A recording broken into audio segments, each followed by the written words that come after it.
camellias, highest in the wood, the forking shoots of hazel hide sweet hazelnuts. The alder is my darling, all thornless in the gap, some milk of human kindness coursing in its sap. The blackthorn is a jaggy creel, stippled with dark sloes. Green watercress is thatch on wells, where the drinking blackbird goes. Sweetest of the leafy stalks, the vetches strew the pathway. The oyster grass is my delight, and the wild strawberry. Ever generous apple trees rain big showers when shaken. Scarlet berries clot like blood on the mountain round. Briars curl in sideways, arch a stickle back, draw blood and curl back inwards to sneak the next attack. The yew tree in each churchyard wraps night in its dark hood. Ivy is a shadowy genius of the wood. Holly rears its windbreak, a door in winter's face. Lifeblood on a spear shaft darkens the grain of ash.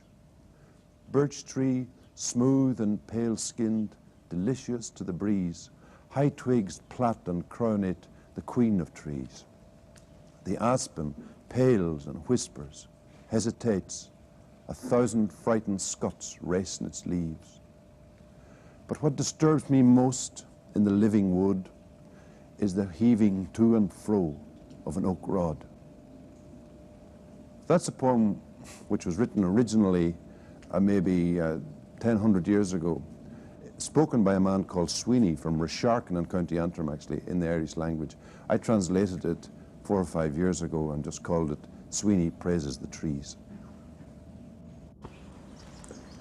Well, Seamus, I was just standing here listening to you and thinking to myself that really it's quite amazing that Ireland has produced so many really excellent writers. Why do you think that is? Well, I think it's partly because any society that has a need to define itself and to seek some kind of coherent image or sense of itself, as the title of the festival is, the writers are expressing the incoherence and the need for coherence. I mean, you got it in England at an extraordinary moment in the 1580 to 1610, you know, when England was coming to a sense of itself. Actually, a sense of England as English literature in a way. And Milton and the Civil War and all that. You got it in America, late 19th century, early 20th century. You got it in Ireland, especially late 19th century, early 20th century, when this political-cultural turmoil was coming together. And, well, Yeats and Joyce, in a very indigenous way, expressed that, you know, that pining to make a whole of the thing. And I suppose, in some way, people have been talking about this for a long time, the effulgence of poetry in the North over the last 10 or 12 years probably is linked in some subterranean way with a search to define the energies that are the blueprint of the place, you know.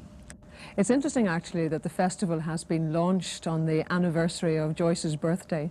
That's right, yeah. I was thinking it's launched on the 3rd of February, but Joyce's birthday was the 2nd of February, which of course is a very old festival, the kind of the Candlemas festival, and it was mystical for Joyce. Ulysses was published on his 40th birthday on the 2nd of February, and James Stephens had the same birthday as Joyce. And for some reason Joyce's judgment faltered, I think, there. He wanted James Stephens to finish Finnegan's Wake for him if he died, because he was the same birthday, so even Homer nods.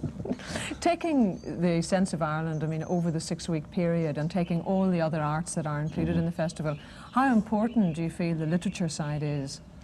Well, I think the literature side, if I could say this without seeming subjective, I mean, I think the literature side is very important in defining what the title of the festival is, The Sense of Ireland. It's very various, the literature. I mean, there are all kinds of voices and angles coming in from different parts of the country and from different parts of the kind of political and cultural spectrum. I mean, you have writers in the Irish language, you have writers from the north, you have writers from, you know, the south, and Cork and so on.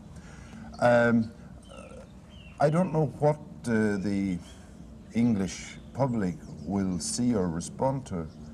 The exhibitions, I think, the Delighted Eye, which I haven't seen, and the other art exhibitions will be important in a different way. I have some sense that that the English reading public has a sense of Irish writers. I'm not sure that they have a sense of the vision of Ireland that you get in Irish painting and Irish sculpture. I guess the folk music will be confirming something that they know already. I think that the festival has it has a delicate task.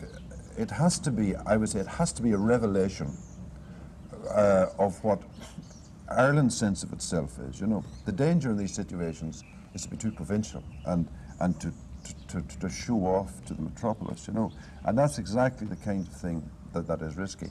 On the other hand, the metropolis is quite provincial in its own way, you know. I mean, there's a kind of London parochial sense of the arts, which can miss a lot and which can be very complacent and parochial also.